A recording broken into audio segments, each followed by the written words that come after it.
Company law के अंतर्गत अध्याय 17 में कंपनी के मामलों को सुलझाया कैसा जाए। कंपनी में बहुत सारे प्रकरण सामने आते हैं। कभी प्रबंधक को लेके आते हैं, कभी धोखाधड़ी को लेके आते हैं, कभी कंपनी के शेयर्स को ऊपर नीचे करने के मामले आते हैं। अब कंपनी तो बनी है, कंपनी का न्याय कौन करेगा? न्यायाधीश द्वारा न्याय किया जाएगा, तो वहां पे अलग कार्य होता है। तो कंपनी का न्यायालय अलग बनाया गया है, जिसके लिए हर जिले में एक न्याय व्यवस्था कंपनी लॉ के हिसाब से चलती है। कंपनी के अंतर्गत कंपनी के मामलों को सुलझाने के लिए कंपनी के जो शेयर होल्डर और कंपनी के जो अध्यक्ष रहे, वो भी उनके अंतर्गत भी यह कार्य किया जाता है। कुछ मामले ऐसे होते हैं जो कंपनी के अध्यक्ष और प्रबंधक द्वारा किए जाते हैं। तो ऐसे में कंपनी का जो न्यायालय रहता है, उसमें जाकर इसका निर्धारण किया जाता है कि उनको क्या पनिशमेंट मिलेगी और कैसे कार्य होगा। भोपाल में हुए गैस कांड को देखते हुए न्यायालय व न्यायाधीशों ने आदेश दिया था कि केंद्र सरकार द्वारा इसकी जांच की जाए और जांच में किस कारण से गैस रिसाव हुआ है, कंपनी की गलती की वजह से हुआ है कि कर्मचारी की गलती की वजह से हुआ है, उसको देखा जाए। उसमें कई लोगों की, निर्दोष लोगों की जान गई थी, जिसमें कंपनी द्वारा निर्दोष लोगों को हर्जाना दिया गया था, जो कि आज भी दिया चला आ रहा है।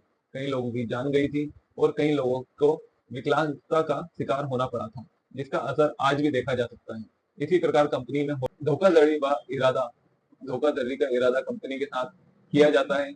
यह जांच प्रबंधक या अध्यक्ष के द्वारा की जाती है।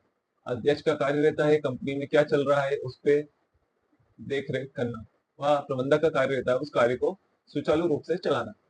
इसी प्रकार कंपनी में हो रहे घोटाले को देखना व इसका भी न्याय अलग प्रबंधन बनाया गया है।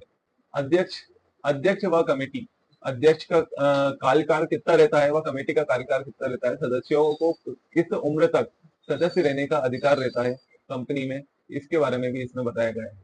अध्यक्ष का कार्यकाल 3 वर्षों में, हर 3 वर्षों में इसका चुनाव किया जाता है। चुनाव के बाद इसमें अध्यक्ष का चयन किया जाता है। अगर अध्यक्ष सभी सदस्यों के द्वारा नियुक्त किया गया है तो अध्यक्ष वही रहता है, तथा सदस्यों का कार्यकाल 67 वर्ष तक का ही रहता है और अध्यक्ष 70 वर्ष तक ही बन सकते हैं। इसके अंतर्गत आपको अध्याय 17 में धोखाधड़ी, न्यायालय व न्यायाधीश द्वारा न्याय दिलाना तथा कंपनी के गठनों का कार्य बताया गया है। केंद्र सरकार द्वारा न्याय दिलाने की प्रक्रिया भी इसमें बताई गई है। अब बात करेंगे अध्याय 18 के बारे में, तो आप हमारे साथ इसी के साथ बने रहिए। यूट्यूब चैनल को सब्सक्राइब व इंस्टाग्राम पेज को फॉलो जरूर कीजिए।